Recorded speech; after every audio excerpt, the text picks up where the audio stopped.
नमस्कार दोस्तों, मेरा नाम है कौशल झा। आप सभी का स्वागत करते हैं इस चैनल पे। तो दोस्तों, आज हम बात करेंगे हमारे देश भारत देश, इतना महान देश में आज़ादी के 70 साल बाद 2200 ब्रिज कोलैप्स हुई है। इसके लिए जिम्मेदार कौन है? इसके लिए भारत सरकार जिम्मेदार है, राज्य सरकार जिम्मेदार है। आखिर कौन जिम्मेदार है इन बेगुनाहों मौतों के लिए? हमारे देश में छोटे से छोटे मुद्दा, जैसे कि आजकल बहुत ही ज़्यादा चर्चित में है, सरकार कॉमेडियंस के पीछे बहुत जाती है कि अरे वो देश में देशद्रोही वाले ऐसे कुछ काम कर रहे हैं या फिर ऐसा कुछ काम कर रहे हैं जिससे देश में बहुत ही ज़्यादा क्षति होगी। डबल मीनिंग जोक से देश बर्बाद हो रहा है।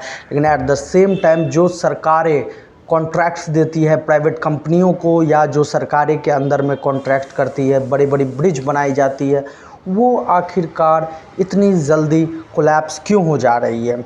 जहाँ पर भारत देश में ब्रिटिशों ने राज्य किया, वहाँ के अधिकतर ब्रिज, 100 से ज़्यादा ब्रिज आज भी 100 साल से पुराने हो चुके हैं, लेकिन वो आज भी उसी मजबूती के साथ खड़े हुए हैं। एग्ज़ाम्पल के तौर पे सबसे बड़ा एग्ज़ाम्पल आता है हावड़ा ब्रिज। लेकिन जो हमें पिछले दशकों में दिखाई दिया है कि इंडिया में बहुत सारे ब्रिजेस अलग अलग राज्यों में गिरे हैं। मोरबी का गुजरात में ले लिए हाल ही फ़िलहाल में, और एक गुजरात में ब्रिज गिरा है। कलकत्ता में गिरीश पार्क, माजरहाट और भी कई जगहों पे, अलग अलग जगहों पे हमें ब्रिज गिरते हुए देखने को मिलता है। दोस्तों, इसका जिम्मेदार कौन है? इसके लिए प्रोटेस्ट क्यों नहीं हो रहा है भारत देश में? इन सारी बेगुनाहों मौतों का जिम्मेदार हम किसे ठहराएं? क्या वो सरकार जिम्मेदारी लेती है? क्या वो सरकार द्वारा कॉन्ट्रैक्टर जिम्मेदारी ले रहे हैं? कौन जिम्मेदार ले रहे हैं? ये कहाँ कुछ इसके खिलाफ़ कुछ चल भी रहा है कि नहीं चल रहा है, ये हमें कहाँ पता चल रहा है दोस्तों। ना तो हमारे देश में इसके खिलाफ़ कोई प्रोटेस्ट हो रहा है, ना तो कोई हमें आवाज़ें देखने को मिल रही है कि इतने सारे ब्रिज गिरने के आखिरकार जिम्मेदार कौन हैं।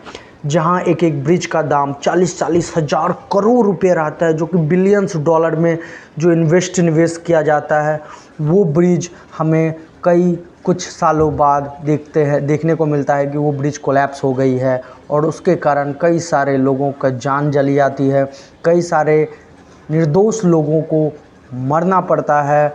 लेकिन इसका जिम्मेदार आखिरकार कौन ले रहा है? दोस्तों, आप मुझे बताओ कि इस ब्रिज गिरने का जिम्मेदार भारत देश में कौन ले सकता है? क्योंकि हमारे भारत देश में तो बहुत सारे प्रोटेस्ट होती है, बहुत सारे आवाज़ें उठती है, लेकिन जो एक बहुत ही गंभीर मुद्दा है इंफ्रास्ट्रक्चर, उसमें भारत देश में इतनी नहीं इतना बड़ा करप्शन छुपा हुआ है। जो भी सरकारें, राज्य सरकार हो या तो सेंट्रल सरकार हो, कोई भी मिनिस्टर हो, जिसे भी ठेकेदारी का काम मिलता है, वो पैसा छापने में लग जाते हैं, ना कि देश की उन्नति में ब्रिज बनाए, मजबूत ब्रिज बनाए जो हमारे देश को आगे बढ़ाए, हमारे देश को, जनता को आगे बढ़ाए, और बिना भय के, बिना डर के हम किसी भी ब्रिज पे चल सकते हैं, गाड़ी चला सकते हैं। मगर नहीं, इंडिया में ऐसा देखने को नहीं मिलता। दोस्तों, जब 5 रुपये का QR, 5 रुपये का बिस्किट में हमें सारी इन्फॉर्मेशन मिल जाती है कि कौन से कंपनी ने बनाया, उसमें क्या इंग्रेडिएंट्स डाला गया, तो इतने बड़े सड़क, इतने बड़े ब्रिज, इतने बड़े इंफ्रास्ट्रक्चर जैसे लोगों में जो भी उसके लिए रिस्पॉन्सिबिलिटीज़ होते हैं, वहाँ एक, आप लोग क्या समझते हो, वहाँ एक QR कोड लगाना चाहिए, जिससे जनता को भी पता चले कि इस ब्रिज बनाने में, ये रोड बनाने में, ये इंफ्रास्ट्रक्चर बनाने में आखिर किस किस का हाथ है, किस किस ने रिस्पॉन्सिबिलिटीज़ ली है, और इस रोड या किसी भी तरह के इंफ्रास्ट्रक्चर बनाने में इसमें क्या क्या डाली गई है, कि किस किस चीज़ों से बनी हुई है ये रोड, किन किन चीज़ों से ये इंफ्रास्ट्रक्चर बनाई गई है, सारी के सारी एक लिस्ट हमें प्रोवाइड करनी चाहिए सरकारों द्वारा, कि आखिरकार हम भी टैक्स पेयर हैं, और हमें जानने का ये पूरा अधिकार है कि रोड बनने में क्या सब चीज़ें की मिलावट की गई है, क्या सब चीज़ें इस्तेमाल की गई है, रॉ मटेरियल्स, इस रोड को बनने में, इस ब्रिज को बनने में।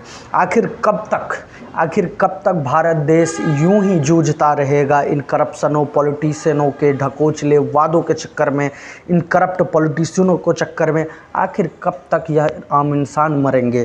क्योंकि दोस्तों, जब भी ब्रिज गिरा है, जब भी कोई इंफ्रास्ट्रक्चर कोलैप्स हुआ है, उसमें 90% आम इंसान ही मरते दिखने को मिलता है हमें, ना कि वो पॉलिटिशियन के बच्चे और ना ही कोई अमीर वर्ग जो ठेकेदार रहते हैं। तो दोस्तों मैं आप सभी से यही निवेदन करूंगा कि इस पे जल्द से जल्द, ज़ोर से ज़ोर और ज़्यादा से ज़्यादा सरकार के ख़िलाफ़ एक मुहिम उठनी चाहिए कि ये जो ब्रिज कोलैप्स हो रहे हैं, ये जो हमें करप्शन दिख रहा है, इसका आखिरकार ज़िम्मेदार कौन है, कौन रिस्पॉन्सिबिलिटीज़ ले रहा है इस करप्शनों का, हमें पता होना चाहिए।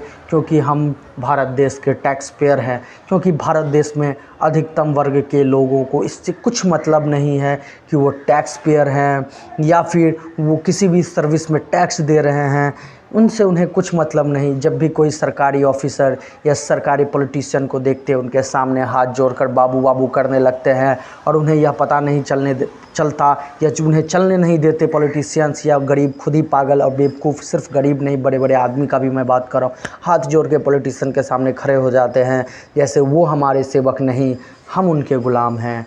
ये दोस्तों डेमोक्रेसी की कौन सी किताब में लिखी गई है कि हम पॉलिटिशियनों के ग़ुलाम हैं, ना कि पॉलिटिशियन हमारे सेवक है। क्योंकि दोस्तों किताबी रूप में तो बहुत सारा बहुत कुछ लिखा गया है, लेकिन सच्चाई आप भी जानते हो, सच्चाई मैं भी जानता हूँ। इस देश में पॉलिटिशियन सेवा नहीं बल्कि राज करते हैं, वो भी अपनी मनमानी के साथ। ना तो उन्हें कोई छू सकता है, ना तो कोई उन्हें हाथ लगा सकता, ना तो उनके खिलाफ़ कोई आवाज़ ऊंचा कर सकता है। क्यों? क्योंकि वो रातों रात आपको गायब करवा सकते हैं, आपको फैमिली को थ्रेट दे सकते हैं, और इन सब के बावजूद भी नहीं हुआ तो आपको किडनैप करवा सकते हैं, आपका मर्डर करवा सकते हैं। उनके हाथ में इतनी पावर है, वो आपको कुछ भी करवा सकते हैं। और इस एक व्यक्ति को करवाने से हज़ार भीड़ यूं ही डर जाता है, यूं ही सहम जाता है, और ये करप्शन यूं ही चलता रहता है, चलता रहता है, चलता रहता है।